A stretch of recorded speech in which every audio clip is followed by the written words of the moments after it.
Good afternoon, everyone. Welcome to this special colloquium today. We are most glad to have Barry Barish here to report on the latest news on gravitational waves. Barry, director of LIGO from 1994, emeritus at Caltech and now faculty at the University of California at Riverside, got the Nobel Prize in 2017, and I guess is so famous that we don't need a longish introduction.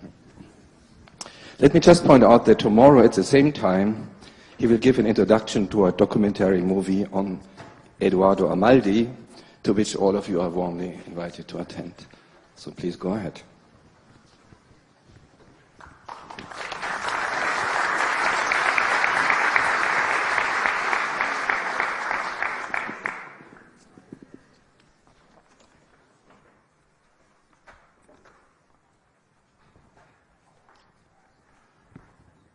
Hi. The last time I was here at CERN was actually to give almost the same talk.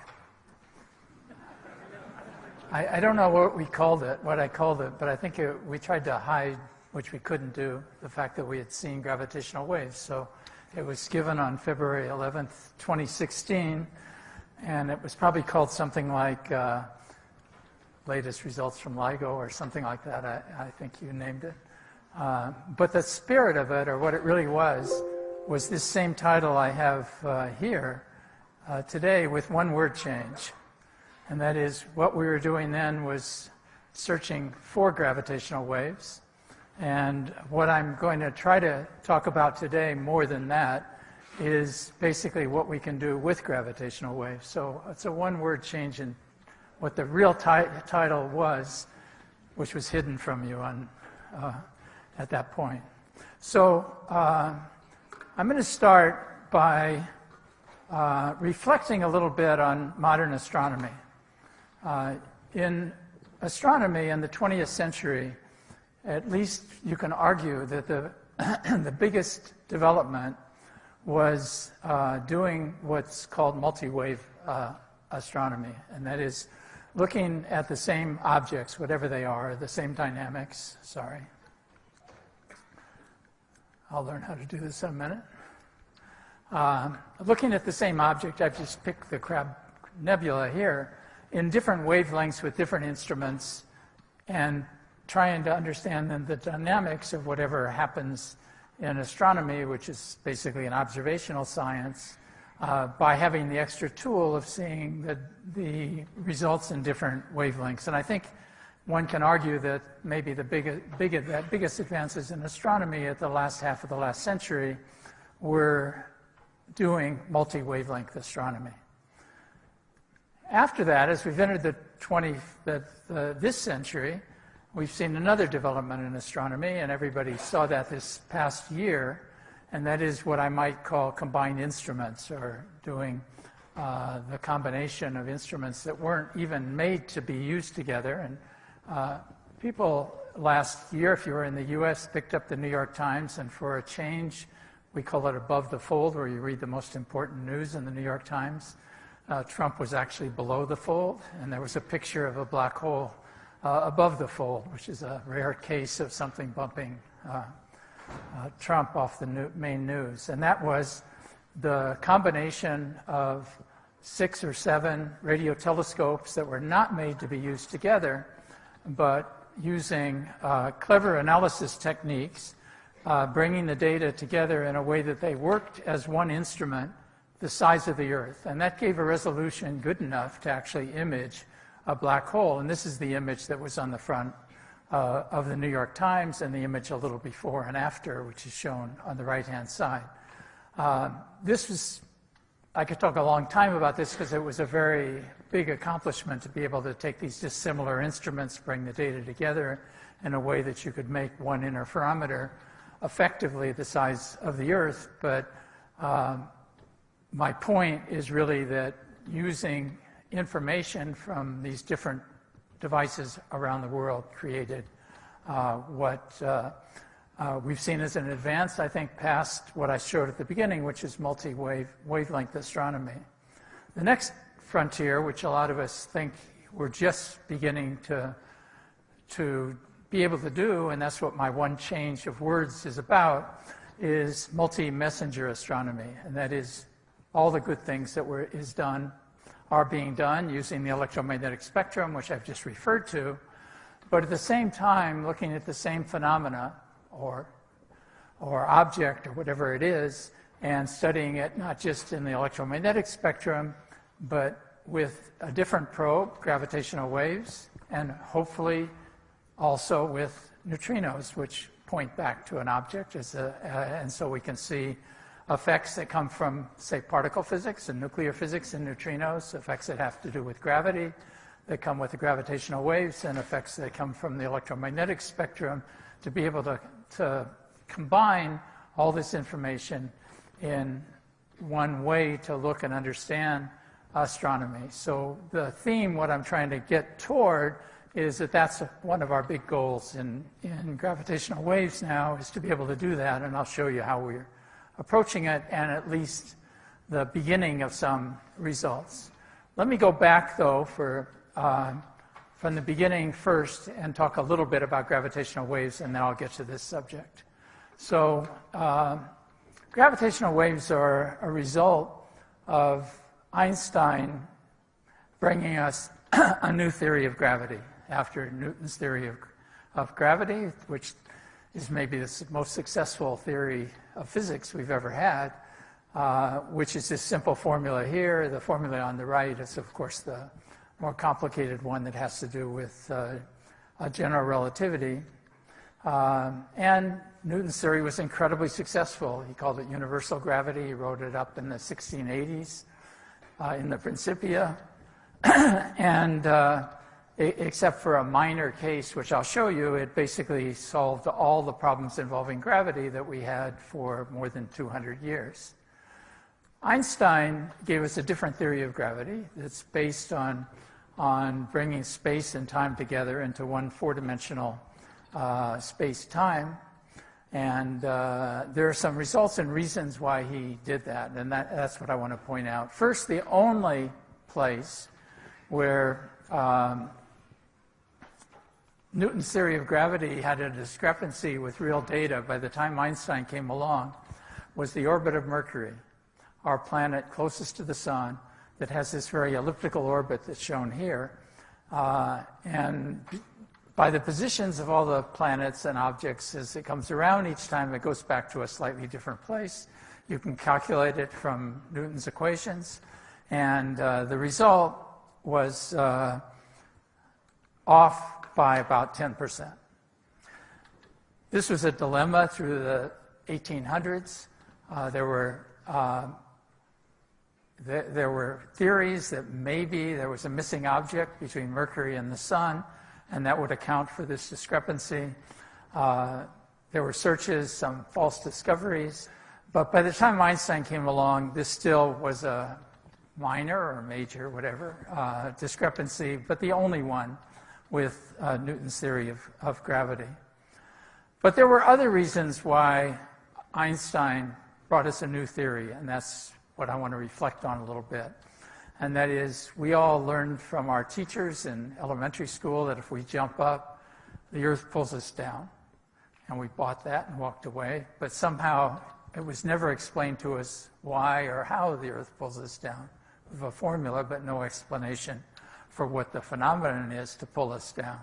Einstein explained that, and it's shown kind of in a cartoon here, and that is, he says in his theory that any object that has mass distorts space and time around it.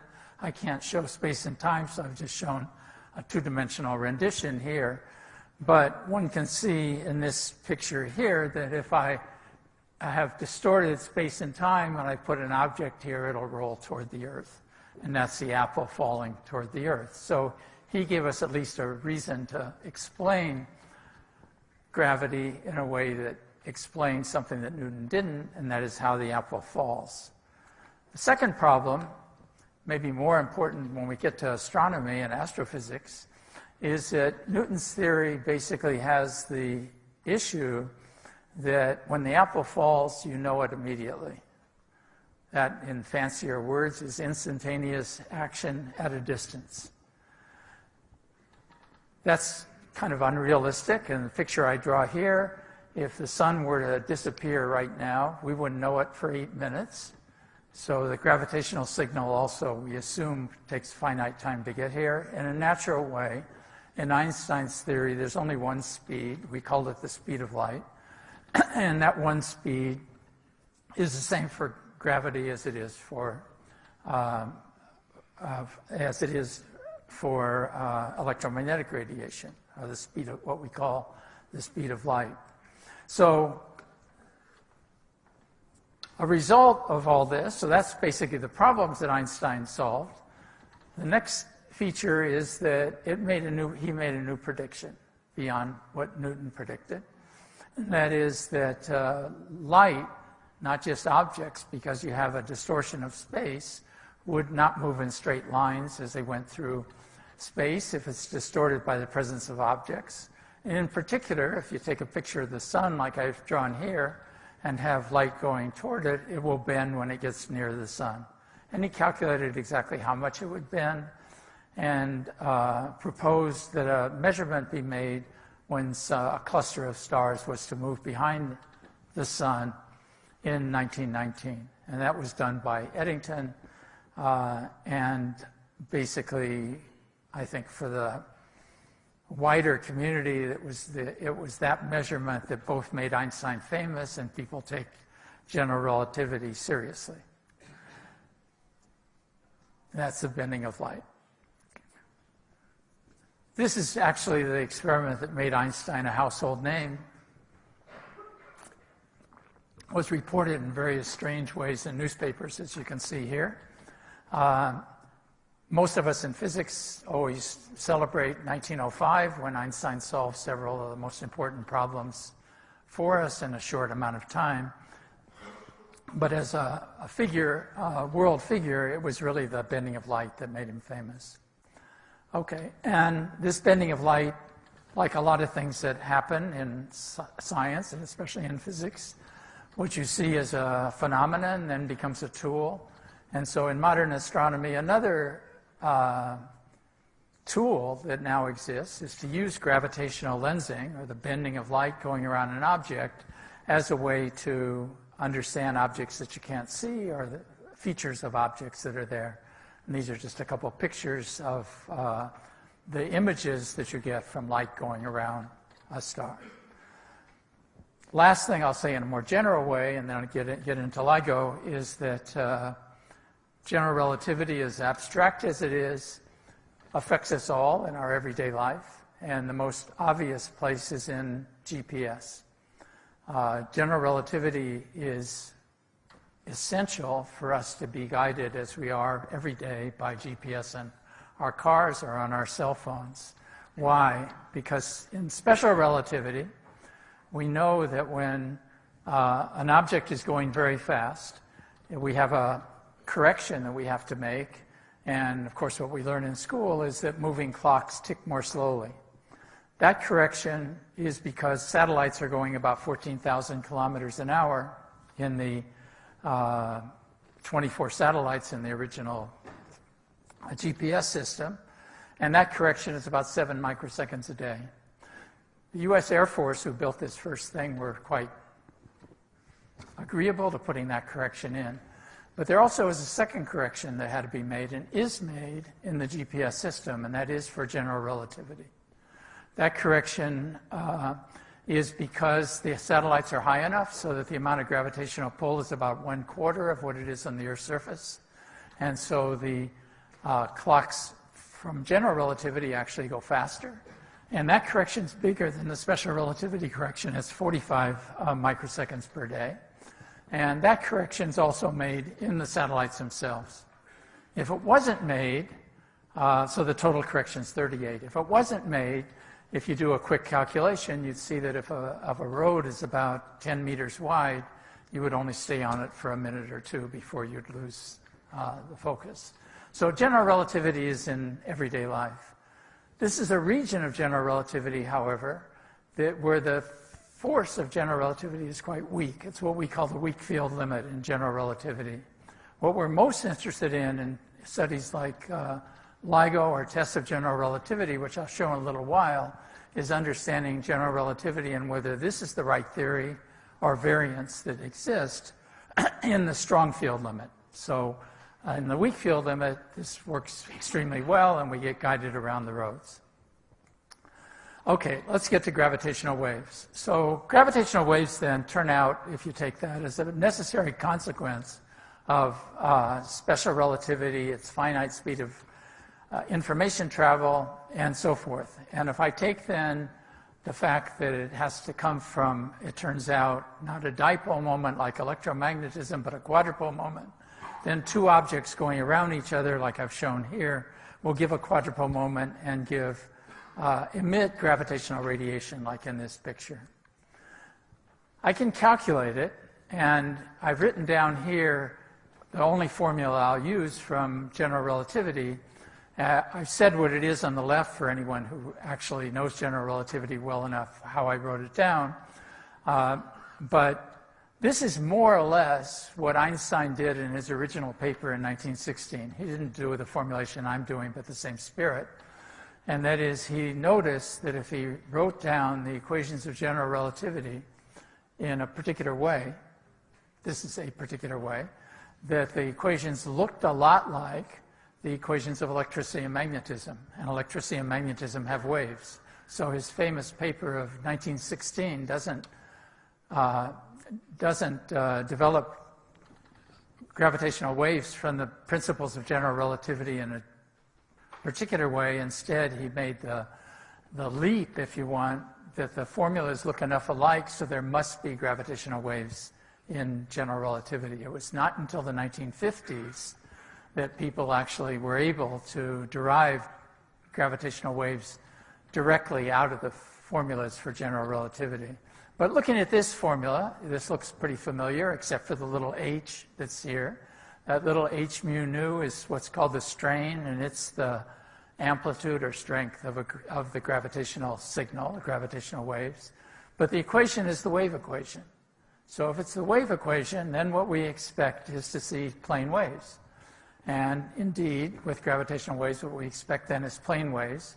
But you'll notice that what I drew for plane waves here has the two components, just like electricity and magnetism. But the two components are 45 degrees from each other instead of 90 degrees from each other. That's a result of the fact that gravity is spin 2 and the electromagnetism is spin 1. So that is something that we haven't shown yet from what we've done in gravitational waves. But in principle, if we're good enough, we can decompose the two components, which so far we haven't done. Okay, so what are the gravitational waves themselves? First, let me distinguish them from electromagnetic waves. Electromagnetic waves, we know, comes out of quantum mechanics, and we have an object that goes with it, the photon. In classical general relativity, there is no graviton or object that goes with it, and so it's purely, in general relativity, it's purely ripples in space and time itself. So it's much more like throwing a rock in a pond, and the little ripples that go out don't have any object that goes with them, they just propagate. So the amplitude of the waves are very, very small. I'm not going to convince you why, but just say that it's a reflection of the fact, maybe good, that if you think of space, something that's going to get distorted, as a material, it's basically very stiff.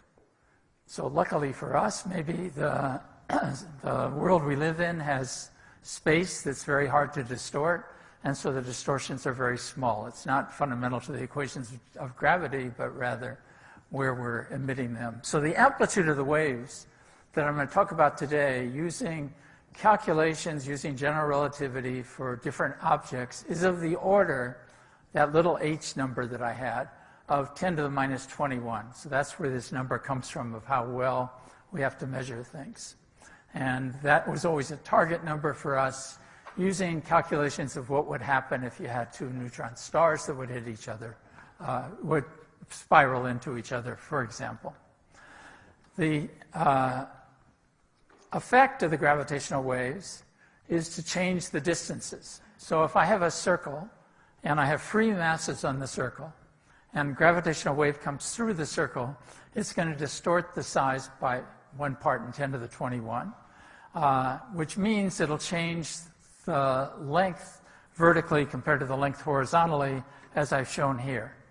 And then half a wavelength later, it'll go the other direction. So it'll go back and forth between distorting up and down, making it longer, and then shorter and fatter, and at the frequency of whatever the gravitational wave has. And that is what's measurable, or what we were sought out to measure, with a number, the amount of the effect is about 1 part in 10 to the 21. Okay, so the technique that we use, which people know, it's in even the title of LIGO, is interferometry, which is a very good technique for measuring the difference between two objects that should be the same length, should be the same size. So the idea shown here is that if I have a laser beam coming in from the left and it hits a mirror and it's divided and sends light horizontally and light vertically, if the length of the arms is the same, or we calibrate them to be the same, then it should take the same amount of time to go down one arm, come back, and go down the other arm. When they come back, we can simply invert one signal compared to the other. They should cancel, and then the little sensor that I have there stays black. And that's the normal situation. If a gravitational wave comes in, then it makes one arm somewhat shorter, the light goes down and back faster, one arm longer at a certain frequency, and that light will be out of phase a little bit, and that's what we have to measure. The crux of what I'm trying to get to is on the right side. So if I try to tell you what the challenges are for LIGO or any gravitational wave experiment, I can reduce it to what I show on the right-hand side. The strength of the signal, you can believe I can calculate, is roughly 10 to the minus 21. That's shown in the upper right. And I showed in the last slide how much something would change 1 part in 10 to the 21 if the object was 1 meter in size. So the first thing we decided is to make something that was much bigger than a meter. The largest size that was kind of practical was kilometers. And so our device, just by the geometry of where we live, where we could put it, was 4 kilometers on the side. So that gets us a factor of 1,000. After we do that, then what's the problem that we have left? The problem then is we have to measure something in 1 part in 10 to the 18 instead of 1 part in 10 to the 21. It's more like a size of the proton that we're trying to measure. There are 2 problems, and these are the 2 problems that took us so long to solve. The first one is that anyone who's been in a lab and used an interferometer, usually in a freshman or sophomore lab, you see these fringes when the light goes down one and the other, and they're slightly different length. You see fringes. Those fringes are the interference pattern. And you measure the distance between the fringes, or how many fringes there are, and probably a student can tell to 1/10 or 1/50th or something, if they're good enough, of a fringe can resolve to an accuracy like that. A very good interferometer might be a factor of 10 or 100 better than that, but our interferometer basically had the challenge that we had to be able to differentiate a change of phase in the light to 1 part in 10 to the 12.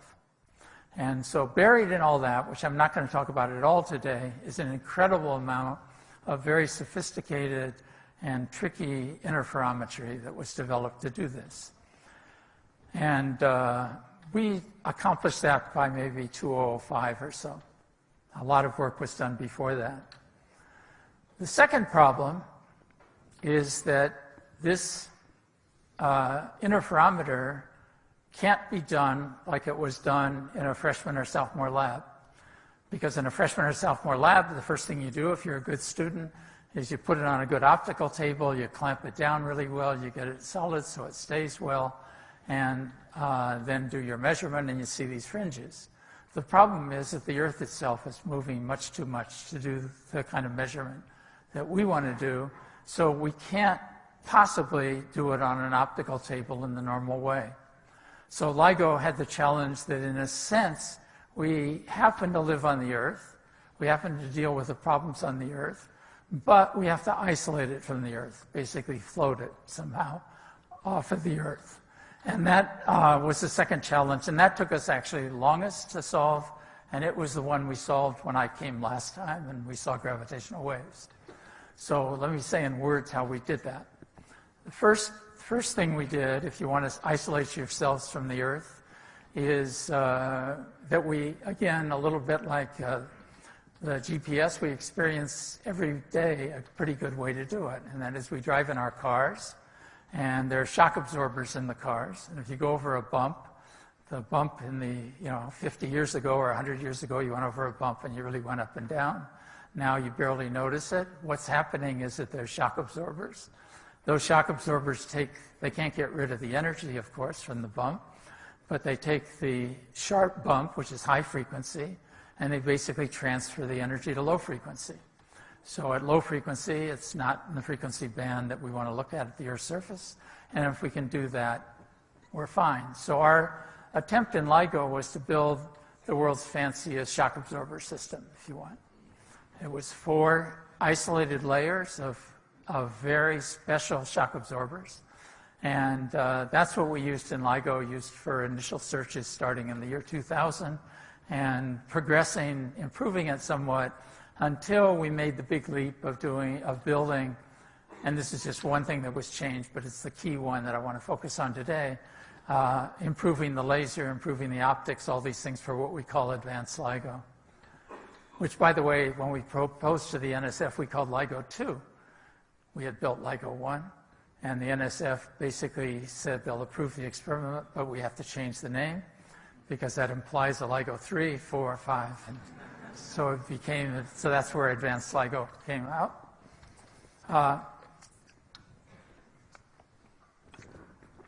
Anyway, to get more sensitive, since we hadn't seen gravitational waves, we had to add some other technology to isolate ourselves from the Earth.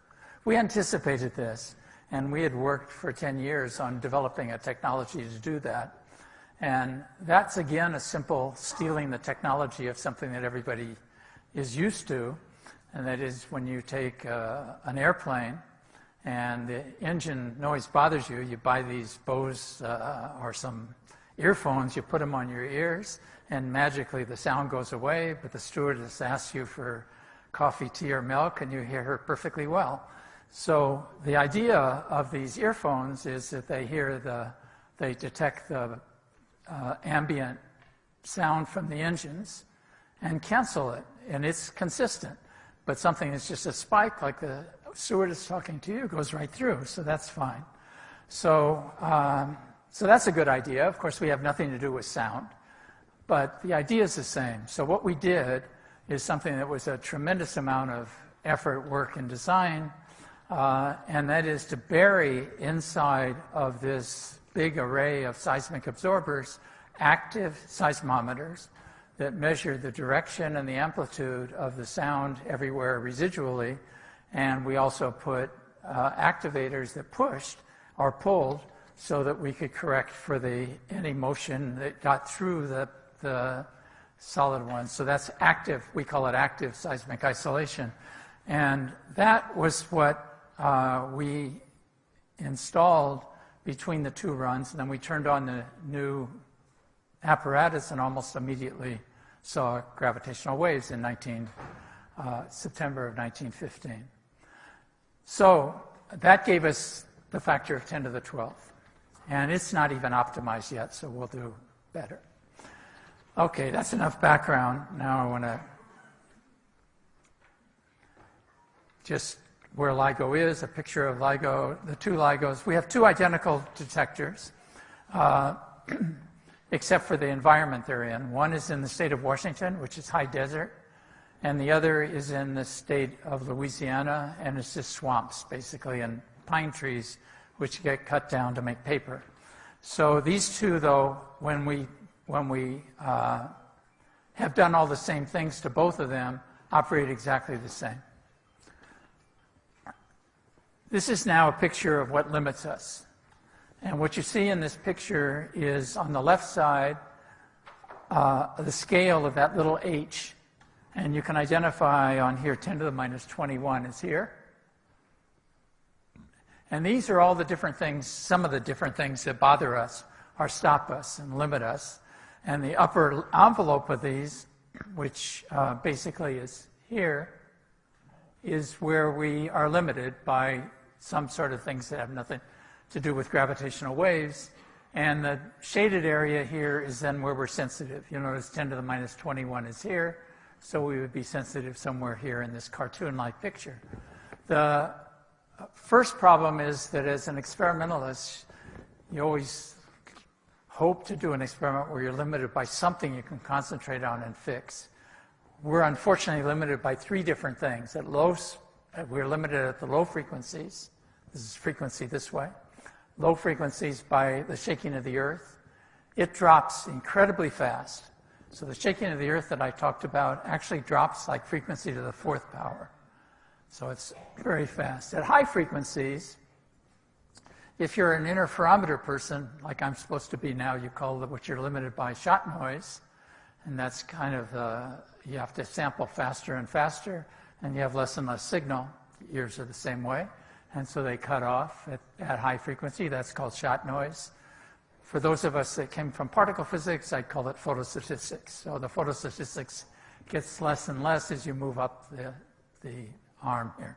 And in between, and in the long term, this is the most important one, actually, because it's the sweet spot where we're most sensitive. We're limited by thermal noise. That's just the fact that today, just to show you that the opportunity exists in the future, I'll get to it at the end, we're limited by the fact that we haven't yet developed the technology to cool this device. We work at room temperature.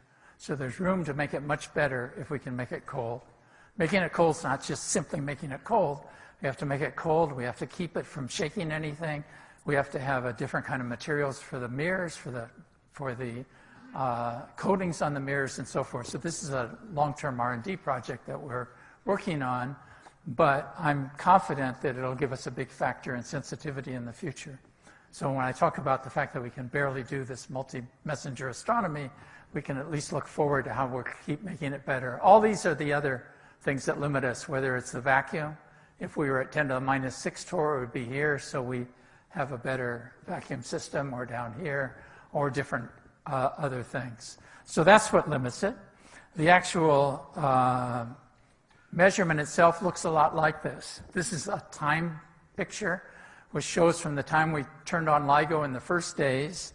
You'll notice this is a log scale on this side. The sensitivity is not down to 10 to the minus 21 yet here.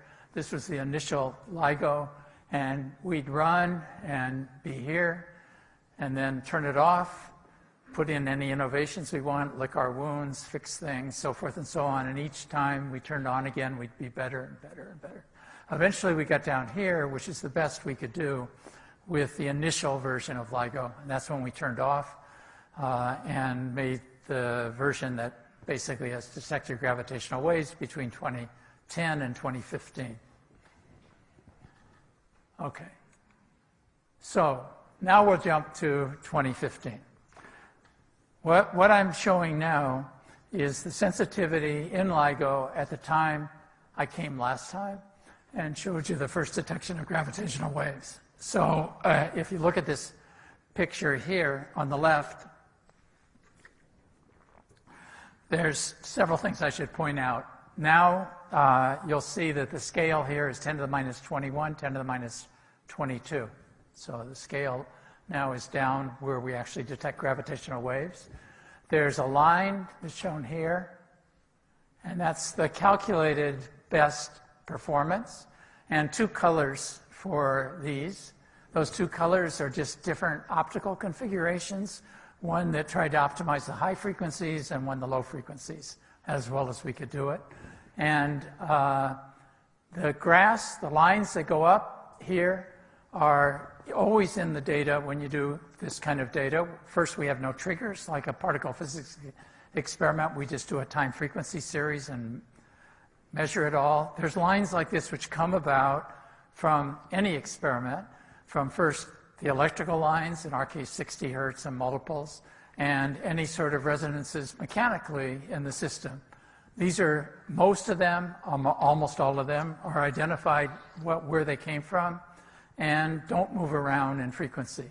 So we notch them out of the data. They just are here for you to see. So they're notched out of the data, and it's about 1% of the spectrum. So the rest of it is there. That's all that's done to the data. We, at this point, had developed the technologies that we thought we knew how to improve this a factor of 10. Now, let me point out that a factor of 10 here is better than a factor of 10 at CERN. Why? Because we're not gaining our statistics, for example, as the square root of the amount of data, but rather as the cube. It's a big difference. It's the cube because of the fact that we are measuring an amplitude, and if we make the sensitivity twice as good, we look twice as far out in the universe, the number of galaxies and stars grow as the cube because the volume goes as the distance out cubed. So for us, there's an enormous premium in improving the device, and it's really hard to convince anybody in the outside world that we should spend all our time improving the device instead of running, because there's a mentality that you should run it all the time, but actually improving the device is a much better way to improve. Anyway, at this point, we knew how to improve it and proposed to the NSF the technologies to bring it down to this lower line, which is here and here. So in order to do that, we at high frequency, there's more to it than what I'll say, but at high frequency, it's basically having more power in the laser beam. So we raise the laser beam, that gives us more photons, we have better photostatistics, and that gives that line. In the middle frequencies, we need better test masses and suspensions, and of course the best way eventually is to cool them, but at this point it's to make better mirrors and suspensions. We knew how to do that. And at the low frequencies, the problem that I picked on at the beginning, earlier in the talk, and that is better seismic isolation. So those three things we proposed in a rather detailed way to the NSF, a major upgrade, like upgrade of an accelerator here. And we improved those. We did put those in, and as I said, the most important one for the detection that we made was the low frequency part, which was the seismic isolation. So once we started turned on, I show on the right side what it looked like a few months after we finished the construction project and turned on. And you'll see two colors. The top one is where we were when we finished initial LIGO. We've improved, we'll improve eventually down to this bottom line, which is a factor of 10. That's the factor of 1,000. In the meantime, we had improved almost halfway, factor of 2 or 3. And since we get to qubit, it seemed like a good place to start taking data. And the two interferometers, you'll notice, almost lie right on top of each other, the blue and the red. So we basically were ready to run. You can see there's much more vertical grass at that point, and that's because we had just turned this apparatus off, and there's this detailed problem of looking around and finding that you have a air conditioner that's shaking at a certain frequency, and you have to get rid of that and so forth. So we slowly make those better than what's there. But we took data halfway down, even though the technologies were not only funded, but built and not completely installed and made to work to bring it down to the lower line. And we're working on that now on future runs. So how much had we improved? At the high frequencies, we'd improved a factor of 3, which is again a factor of 27 in rate. And at the low frequencies, we had actually improved a factor of 100, which is a factor of 1,000,000 in rate. And that's 100 cubed, and that's because of the active seismic isolation. And the first events we saw all happen at low frequencies, as I'll show you. So that was due to the fact that we put in the active seismic isolation and made it work at the level that I showed you. This is the graph that I showed here when I talked, which was basically the discovery graph. This picture is interesting because it's had no data analysis. This comes right out of the machine. What's shown vertically is the strain, that 10 to the minus 21 you see here. This is 1 10 to the minus 21, so that's the scale we were at. And on this scale is time. And the time is about 2/10 of a second from one end to the other. So the first signal we saw was about 2/10 of a second. And they're the final orbits of the merger of two black holes when we fit it. And the fitting, you can't see almost on, if you look at this carefully, you can see little lines that go through here, which is Einstein's equation for the two black holes that I'll show. So basically the data looks pretty much like you'd want, and that's why, based on a single observation, we were so confident what we saw. I showed that a little differently here. If you look at the top panel, you see the signal from Hanford, the signal from Livingston on the two. The second is the calculations of Einstein's for the merger of two black holes. I'll show you the parameters. And the third one is the kind of, at least experimental check I like, which is to subtract the experiment from the theory and see what residuals look like and whether there's any effects that are there. And you'll see it just goes up and down. There's no pattern, which to us signaled that the fit was not only good, there's no systematic effects or anything that you could detect. So that was the first detection that I talked about here. You can actually get an incredible amount of information from the single event from the waveform. By fitting the waveform in detail, you can tell a lot of information. So you can tell what the mass ratios are between the two objects, what their spins are. You can tell from the magnitude, the redshift. You can tell how far away it is. And even if the data is good enough, tell something about whether there's precession and so forth and so on. So basically, the fitting to these data is the game that we play, and it's a very detailed game. From that, we can get eventually the sky location, the distance, binary orientation, whether it's facing you head-on or sideways, and so forth and so on. So that brings us to the end of my last time here with a little bit more explanation. This was the parameters then of this first event. Let me skip that. Almost everything since then, since I've been here before, we find in the way we actually intended to find. That one was unusual in that it stuck up above the noise. In general, we expect to try to take a signal that we know what it looks like and be able to pick it out of the noise. We use a technique called match filtering to do that. Match filtering, I basically show the,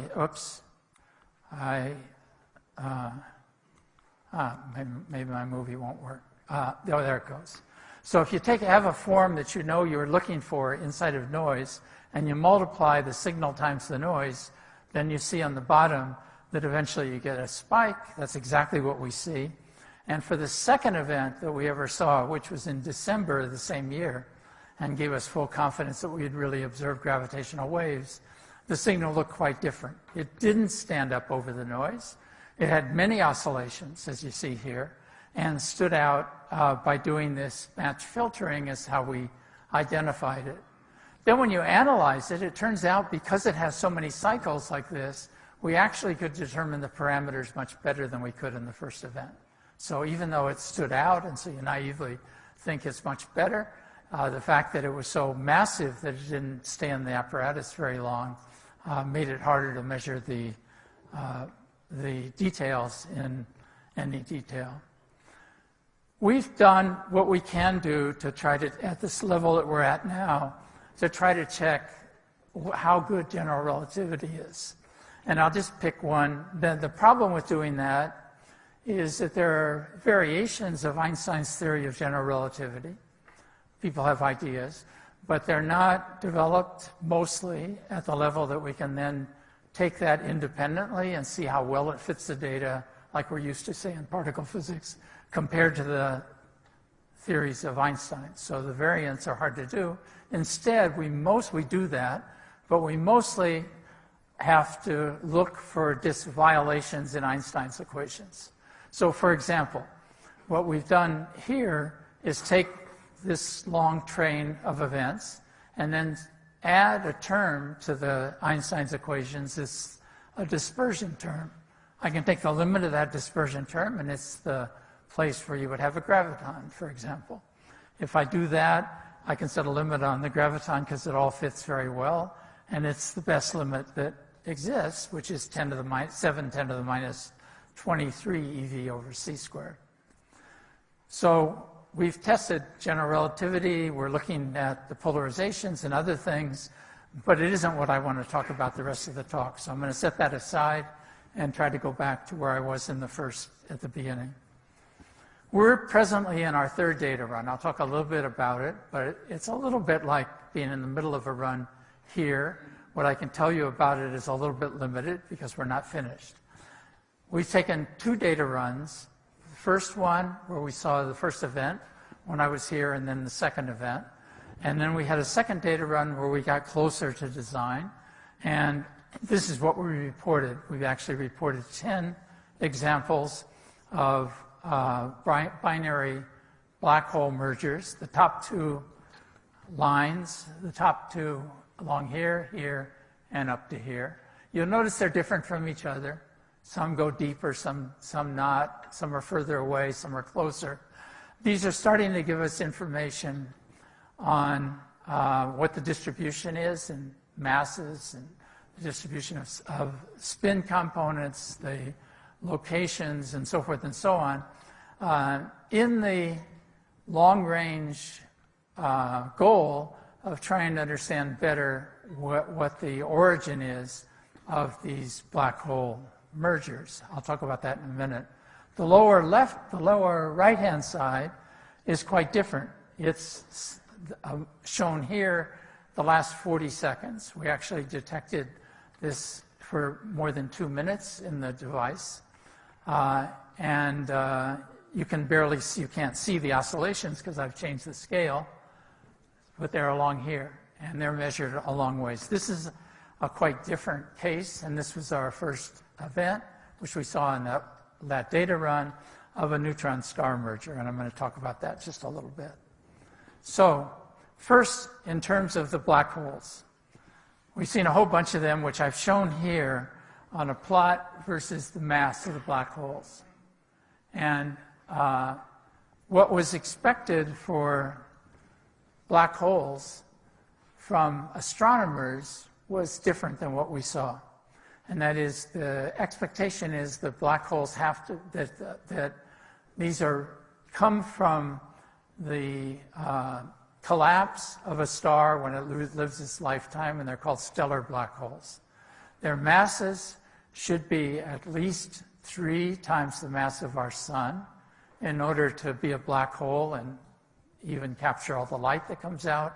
So we think the lower limit on a black hole, stellar black hole, is about 3 solar masses.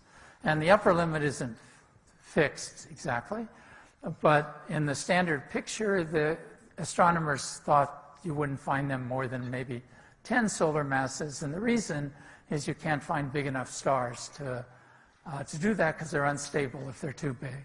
Instead, what we found were black holes that were already much bigger than were expected by astronomers. For me, that's a signal that using gravitational waves, you're already seeing things that are maybe different than people thought with all the time they've had using electromagnetic waves. So this is the example that the first one wasn't the only heavy one, which shown as the merger masses of a bunch of them here. I don't know if all 10 are shown, I don't remember. So you can make several conclusions. First, for the first time we saw them directly, that stellar binary black holes exist. Simple conclusion. They form binary pairs. So we've seen a binary pair. That those binary pairs merge within the lifetime of our universe, or we wouldn't see them. And that the masses are large. And for me, this last part is the beginning of us adding new information to what astronomers know. Okay, so we've spent a lot of effort doing something that is very difficult to do, and you can appreciate that if you had to announce every Higgs within a minute of when it was created in the machine here, it would be tough. We have to somehow, if we really want to work with astronomers, tell them what we see very fast, and so they can turn their instruments and look where we want them to look. And that's a challenge for us. It goes against everything I grew up as a scientist, which is you check everything to detail and make sure you're right, because it's embarrassing and terrible to help mislead people. Instead, we're in a world where we have to send out announcements to astronomers in a matter of seconds or minutes. So there's a time scale shown on here that indicates the time. So we basically have to see that we saw something and where it is, where it came from, and where they should look within minutes. You can imagine that's fraught with errors, but there's no choice, because if they're going to look for it, they have to look quickly.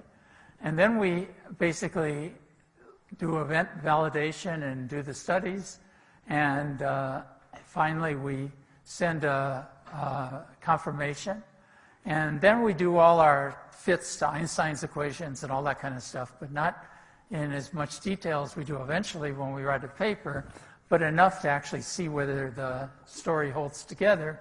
And so in a matter of hours, days, or weeks, we can decide whether this candidate that we made people turn their telescopes was worth them to continue looking, or we know that it's bad. I'll show you how well we do that in just a second. So first, in order to tell them, we have to point. This is how well we point. It's terrible. This is LIGO. So LIGO basically saw, by the time we had our second data run, a set of these. Anyone can imagine with two devices, how do you tell where something comes from? We basically can tell a ring on the sky by the relative times it arrives in the two, but we don't know more than that because the antenna pattern is not a sphere. The antenna pattern has a kind of peanut shape, and the Earth curves 16 degrees between our detectors. So by the amplitudes of the two, we can tell more. So we don't get a complete ring. Instead, we get the shapes like this, but they're still terrible. So astronomers don't want to look in something that has 1 million galaxies in it. It's 1,000 square degrees or something. It's hard to convince anybody to go do that. And so that's where we were. This is until summer of 2017. And at that point, we made a big gain because the Virgo detector in Italy came online and they joined us. And they joined us in August of 2017. We were supposed to turn off August 1st, and they talked us into running for another month, which was very fortunate, so they should get credit. This is what happened. They turned on August 1st.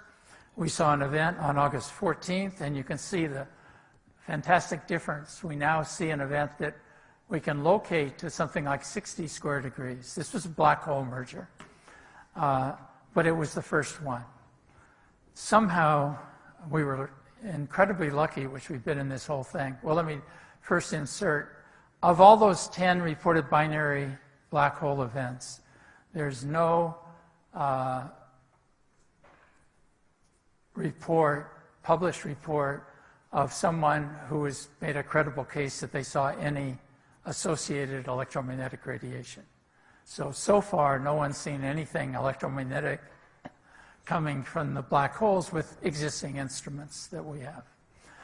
But we got fortunate because 3 days later, on August 17th, we saw another event, and it's the one I showed you in that bottom corner. It lasted in the apparatus a couple minutes. It had the misfortune, but not unlikely, that in the couple minutes is long enough so our apparatus, which isn't perfect, had a little glitch in the middle, which is I show here. But the signal is this, so we had to get rid of this. That's in our paper. But the important thing, other than seeing this long signal, which we identified as a merger of two neutron stars instead of black holes, was located to 31 square degrees with the addition of the Virgo detector. So this was a big gain, and again, a preview of what we'll be able to do in the future as we get more detectors and more sensitivity in the detectors we have. Wait a second. So on the right is a picture of our sky location, seen with the smallest one being LIGO and Virgo together. And around that is the picture of the sky location gotten by the Fermi satellite that saw a signal in the same direction of a gamma ray burst 2 seconds after us. So I want to make several comments. First is a personal one, and that is I had to deal with the astronomical community for more than a decade, telling us we could never do multi-messenger astronomy because we couldn't point well enough. And the very first event we saw with them, we pointed better than they did. So. Second thing is that you'll notice that what we see in this picture from the Fermi satellite is a signal that's 2 seconds after the LIGO signal. That means the following. We see a signal that comes from gravitational waves of two neutrons going around. That's gravity. Eventually it comes together, and there's some nuclear physics, so you expect the gamma rays to come later, but we don't know how much later. It's 2 seconds later, but it also quickly tells you that the speed of gravitational waves is pretty damn close to the speed of light. This event was 100 million light years away. So we're within 2 seconds, and you expect something like some time difference out of 100 million light years. They're the same speed because the signals came that close together. So that's an interesting side thing, although we didn't expect it to be different. Having seen this in LIGO and Virgo and the Fermi satellite, we then alerted the whole astronomical community. There's roughly 2,000 instruments in the world that are significant that you can point to, and more than 1,000 of them pointed in this direction in the sky as a result. It's the biggest mobilization ever of the astronomy community to do something. They're hard to mobilize, by the way. And it was done for everything. It was done for visible light, infrared, radio waves, X-rays, gamma rays, neutrinos at the South Pole, but they didn't see anything, unfortunately. They're not good enough yet, I think. And when that was all put together, it basically is shown here as a timeline. So we basically saw the merger, and 1.7 seconds later, the short GRB was seen by Fermi. That's as much of the stories I've told you so far. We were able to tell the location well enough with a combination of those to announce to the rest of the astronomical community, please look, in 5 hours. So basically they looked. Then we start seeing signals in the UV and optical from the same source, and later X-rays and radio waves and so forth. So this whole picture was done over a period of time. In fact, measurements are still going on. That's summarized in this plot here, but I'm not going to show you, which is all the different wavelengths, gravitational waves, gamma rays, X-rays, ultraviolet, so forth and so on. They come from the same place in the sky. And if you put this all together and look at the different wavelengths, you can start to do the phenomenology of what was emitted. If you do that, you can see the color shifts, which is I show here. You can look at the basically the emission spectrum and fit it to whatever the phenomenology is that people might have for what are these gamma ray bursts. And it fits very well. It's only one event. Fits very well a model of a kilonova. Kilonova, we know a supernova is a star collapse. A kilonova is the collision of two neutrons done with taking into account some of the nuclear physics that has the so-called R process. This is the best picture that I've used here.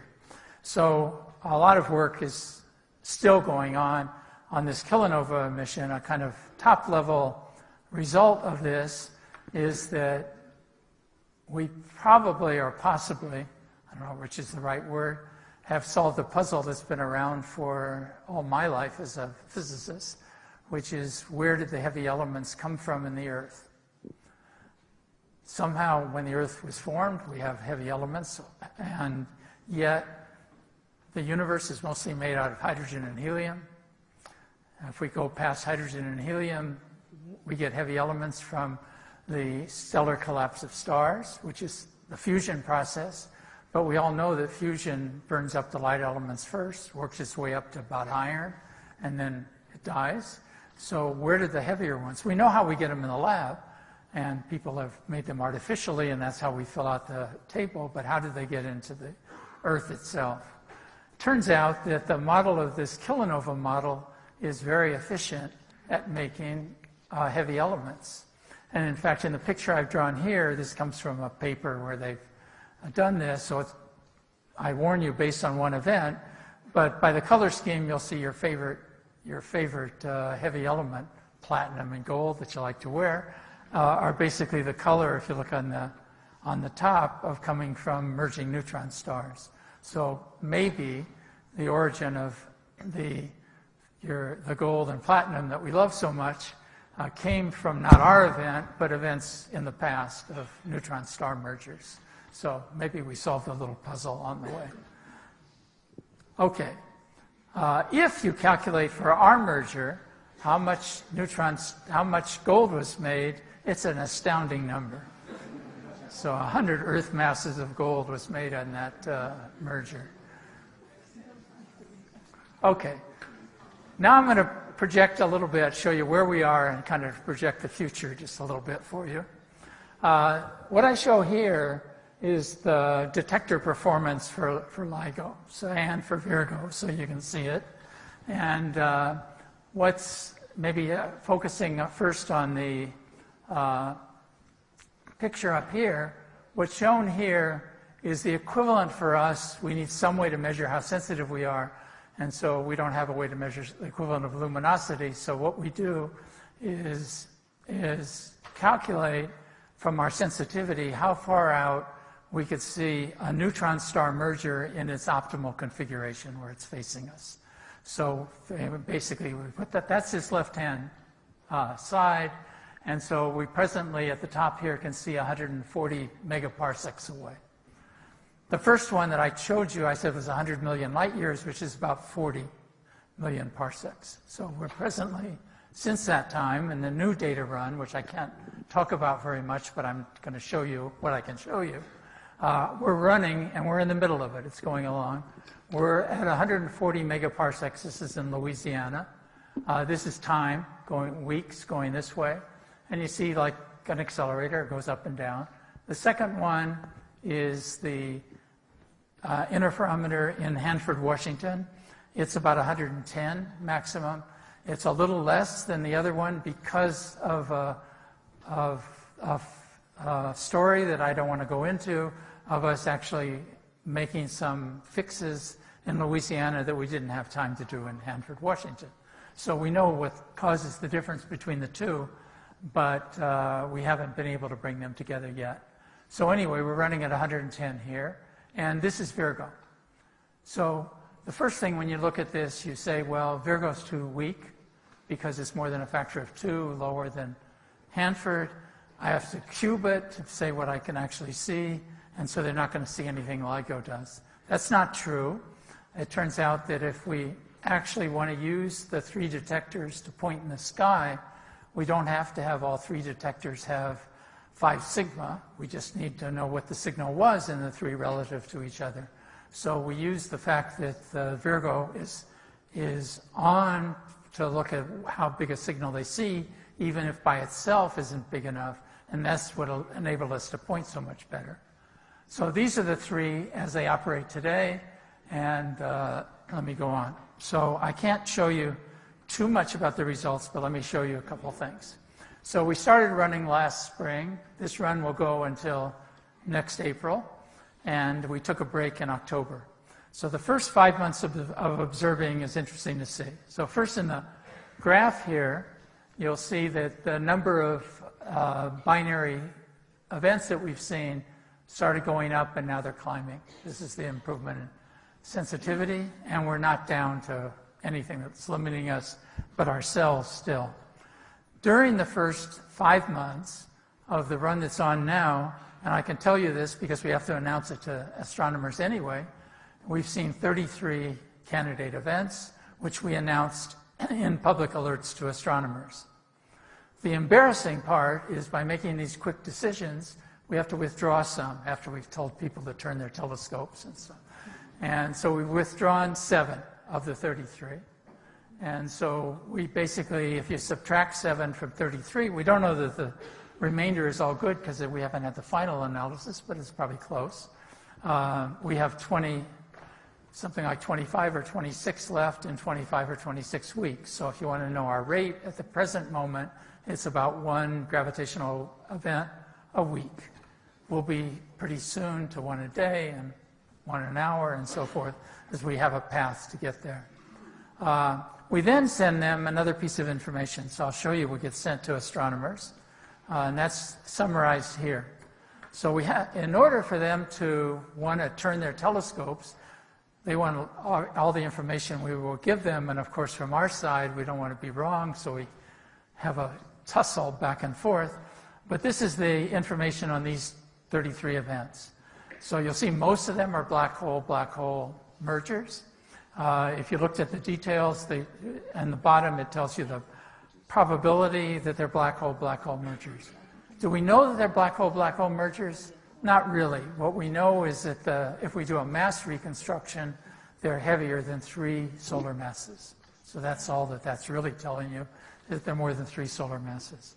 If you look at the next column, you can see that we have some candidates, at least at this stage we can't call anything more than candidates, that we've announced that would give signals for them, which are candidates for binary neutron star mergers.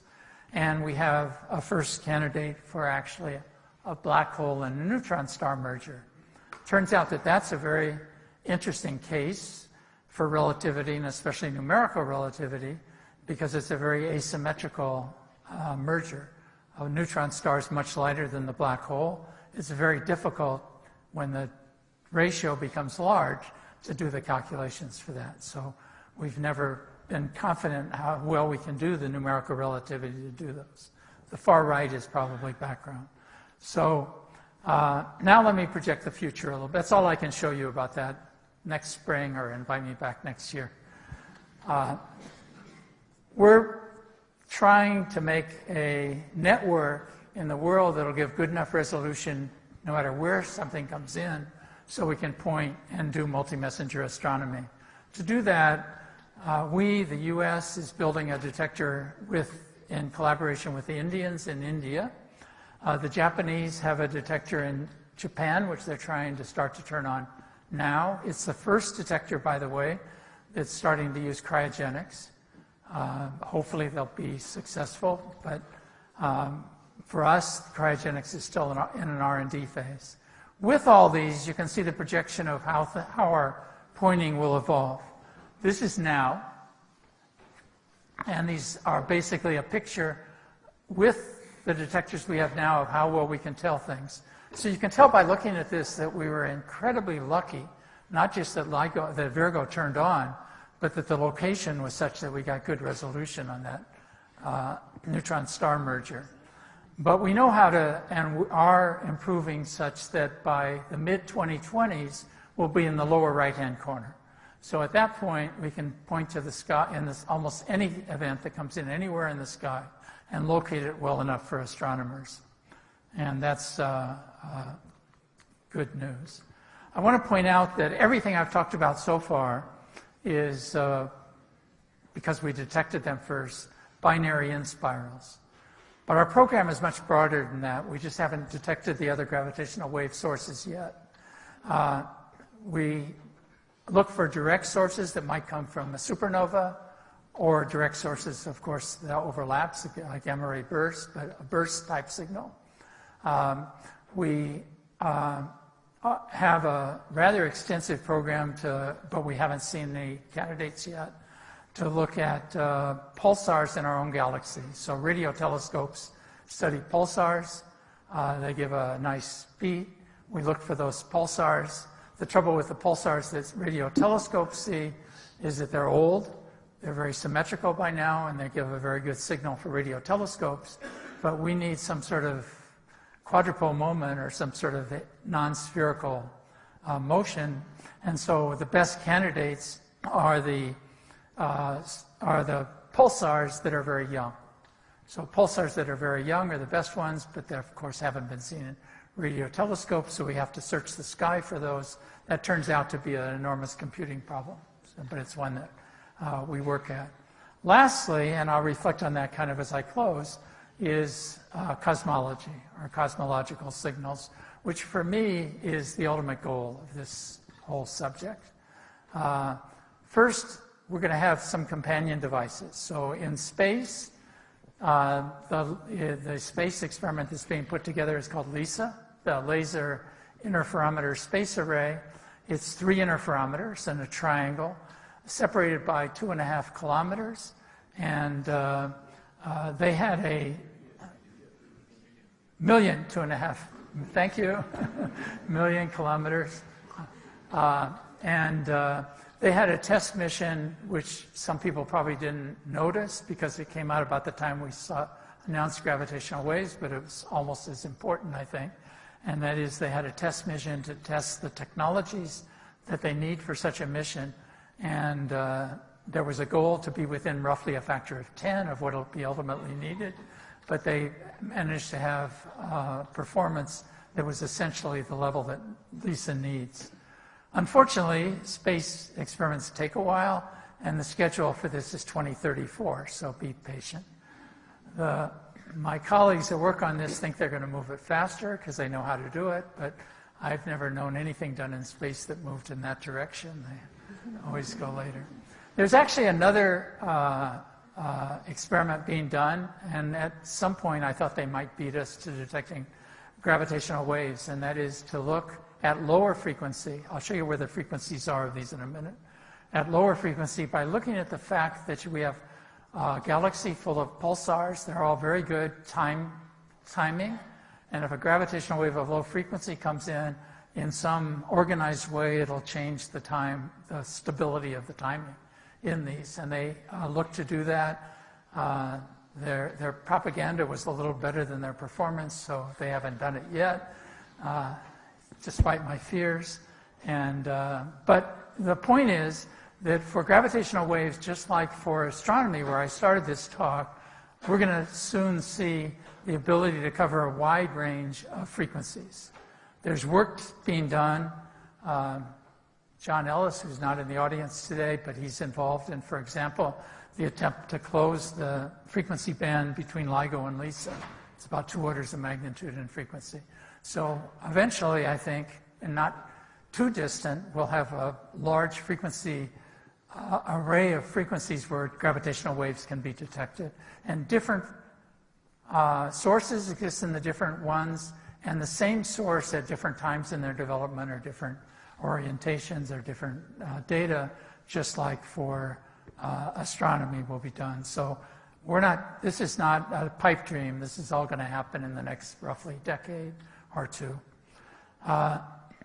On the ground, not only are we going to continue to improve LIGO and LISA and build a new instrument in India and so forth, there's been quite a bit of work now that's been done on whether you can make a next generation detector that'll be significantly better than LIGO or Virgo and is somehow affordable and so forth and so on. And I've just shown as an example, and we don't know yet. Nothing's really been made definite enough so that we can point to it like the FCC or something. But basically, we have 2 different concepts that are being looked at. In Europe, they're looking at what have been looking for some time, and it's much more mature than what we've done in the States, going deep underground. And going deep underground, you can actually have much less seismic shaking and go to lower frequency. That's especially good for these black hole mergers, for example. So that's an attraction. This is very deep, about 300 meters under the ground. There's 2 sites that are talked about in Europe, one in Holland, right near the border of Germany and Belgium, right in that corner, and the second one in Sardinia. And somehow somebody will sort that out, assuming that it happens. This is actually uses like the one in space, a triangular, in the proposal now uses a triangular configuration, which I don't have time to talk about, but has some advantages, and has some other features. All of the ones in the next generation we assume will be cryogenic, which is a big step in getting rid of thermal noise. And if you have this triangular one, or even the other one, you can start not trying to be just broadband, but concentrate on particular frequency band for whatever sources that you're looking at. In the States, where we have a little bit more room to worry about, we're actually considering whether it's possible to build a much bigger version of what we have already. We have LIGO, which is 4 kilometers on an arm. So we're talking about making it 40 kilometers on an arm instead of 4. 40 kilometers on an arm and all the good technology in the ends. That makes the cost be dominated by the vacuum system, by the way. And so I'm trying to talk to the vacuum people here. It's one of the biggest problems we're looking at. But the second problem, which is interesting, is why Mars is on the Earth's surface, but you don't want to lose the advantage of being on the Earth's surface. The advantage is you don't have to do all this civil engineering. But in 40 kilometers, the Earth curves a lot. So then you have to trench and you haven't gained anything. So we've been looking at sites that are in parts of the U.S., like Utah and Wyoming, where there are some bowl-like areas that are public land, which cancels to first order the curvature of the Earth, and we can stay flat.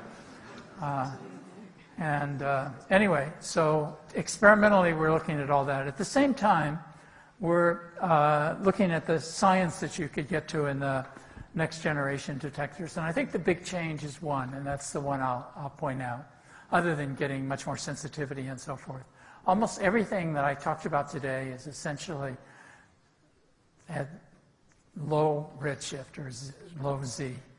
And so what is open to you if you move to the next generation, by the way, the plot here is kind of the improvement over what we have now is this. What we will have at the end of advanced LIGO is this. We've been funded now to move down here, and that's about as well as we can do in the present LIGO. This is what we call Cosmic Explorer, this thing in a bowl. And you'll notice it goes down another factor of 10 or so. What does that buy for you? It's not just that it buys rate, but it enables us with gravitational waves to, and I show that in the right, to go to a very large redshift. In fact, for the black holes, we can go to the edge of the universe. And in my mind, the big future in this field is to do cosmology with gravitational waves. Cosmology has the nice feature, of course, that gravitational waves don't get absorbed, or almost don't get absorbed.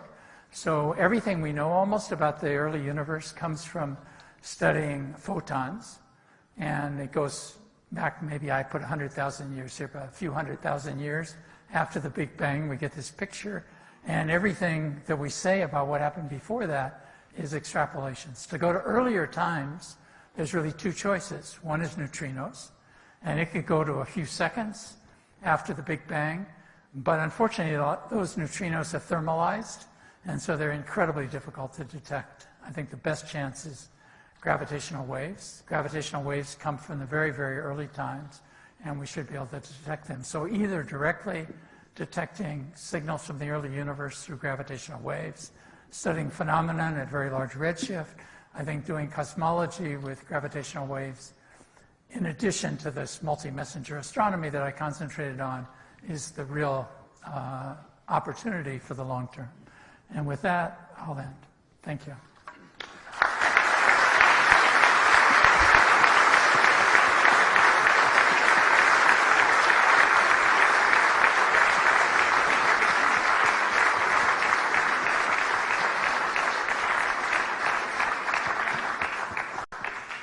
Thank you very much for the beautiful talk. First question, as usual, Alvaro. It's not a question, it's a comment. It's a comment on gold and platinum. When you said that when you were one of those particle physicists who look twice at things before, or 10 times before publishing them, or claiming them,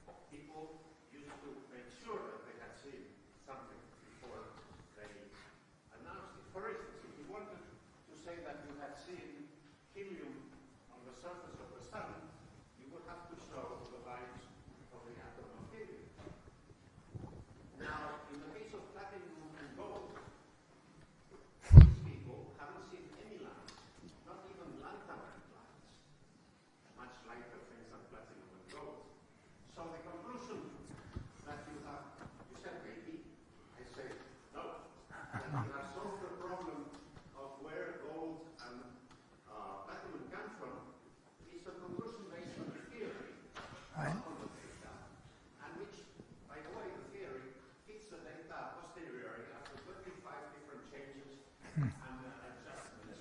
It's a derivative. So that's not worth 100 billion pounds of gold. Okay.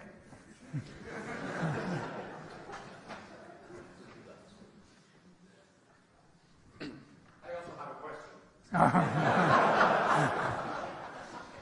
You saw the glitches. What are the glitches?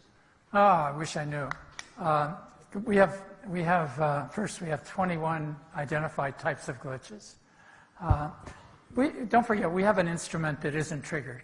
So we just see anything that comes in, we just do a time series. The glitches can be, anything from lightning, which is external and easy to identify.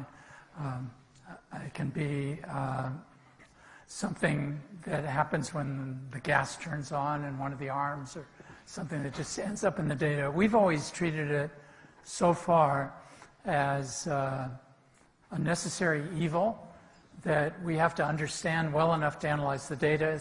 There's not that much of them. And so it's a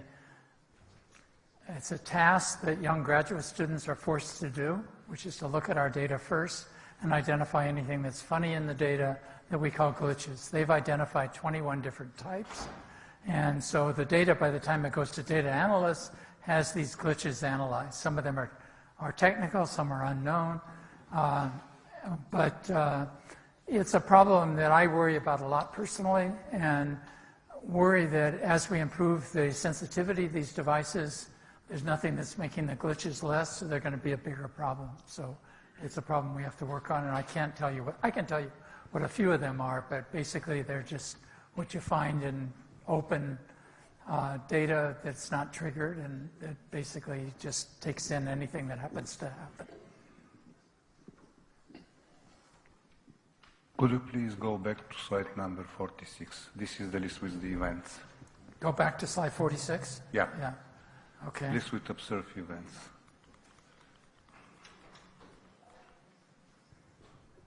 This No, one? the next one. Sorry. 47. So there is event which is mentioned as a mass gap. What is this? Oh, okay. Thank you.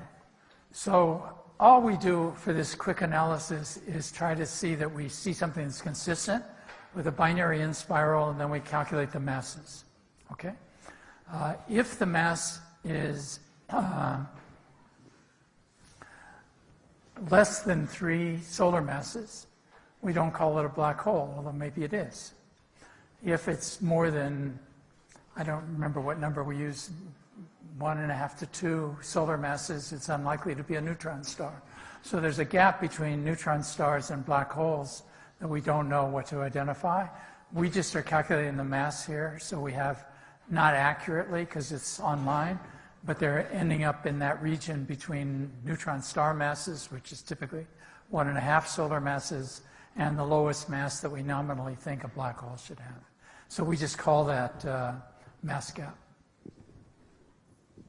In the back. You? Yes? Can you switch the microphone? Sorry. So you mentioned cosmology at the end of your talk. So what generation of detectors could be able to pick up primordial gravitational waves? Oh, I don't know. That's beyond what we can do with the next generation, 3G, is start to do large Z, large redshift for the kind of events that we see. Seeing the stochastic background from gravitational waves is hard to anticipate doing at the kind of frequencies we're at LIGO, because we're very high frequency compared to what you expect. So that takes certain models. You can find models in the literature of anything, but you can find models of inflation that will give big enough signals so that someday we could see them in LIGO. My guess is that it's going to take lower frequency instruments to be able to see gravitational waves, and the only one we have right now is the pulsar one that I talked about, which isn't even working yet. So this is a bit of a dream. There was another question here. Was it you? Well, there are plenty other choices, please. Yes. Thanks a lot again for this fascinating talk. So I have a question, maybe very naive, but I understand that to detect the gravitational wave, you need a quadrupolar moment because you cannot see isotropic. But when you say that you want to see, let's say, the Big Bang is not isotropic. So how you can detect with your wave? When you said that you want to see the time zero, let's say. No, but you're seeing the same as the background signals. What we look for from the Big Bang itself is a stochastic background from the Big Bang that you can. Yeah. So they get stretched like the photon, they get stretched and so on, so you can reconstruct it. So a stochastic background. So it's the equivalent signal, but it isn't cut off at 300,000 years. I don't know how to do that, but it's at least you know you can go back to early times. Okay. Yes. So one of the interests in observing neutron star mergers is to learn something about the equation of state, about the composition of neutron stars, which requires to measure the ring down, which is at high frequency. So which of the, how is the prospect for really measuring the ring down to high frequency? Thank you. So one of the problems we have is that for the first generation experiments, we just try to cover everything. Now, just like in particle physics or anything else, you have to start making choices. So for example, I talked about the experiment to go underground is a way to optimize the low frequencies. It turns out that for frequencies that we expect to see the information for the equation of state or final resonances in the nuclear systems, it's more like kilohertz or a couple kilohertz, not where we're seeing the signals now. To do that, we probably need an instrument that doesn't have all the baggage of trying to do the low frequency and is specialized in that region. We of course look at our data to look at those signals now, but we're probably a couple orders of magnitude away from being able to see what we don't even know is right. It's in the literature showing various signals there. So I don't think it's fundamentally limited, but trying to have this really broadband instrument, you're limited kind of at the high frequencies. Some people talk about making a special instrument for high frequencies, but we don't have it yet. That was, yes.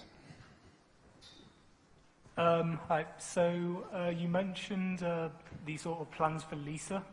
I'm wondering where things are in terms of getting funding and government approval and all that sort of stuff. Where things stand at present. For LISA? Yeah. Yeah, so let me do it historically a little bit. In 2010, LISA was a joint NASA-ESA project, 50-50. And in the US, the space program has been pretty much eaten up by trying to build the infrared telescope, the James Webb telescope. That used up so much money that wasn't there that almost everything else that was approved in 2010 was eliminated, including LISA. So the US dropped out of LISA like 2013 or something like that, 2014. And it became totally an ESA project and somewhat de-scoped. Now, after the discovery of gravitational waves, NASA is probably going to rejoin LISA, but it's not official yet. And that'll enable them to put some of the technologies back in that they didn't have before. It is an approved cornerstone project, I think they call it, in ESA. And it's scheduled for 2034.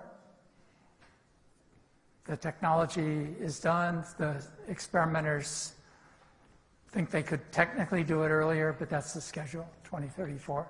And I believe it's basically an approved and presumably funded ESA project. Are there further questions or comments?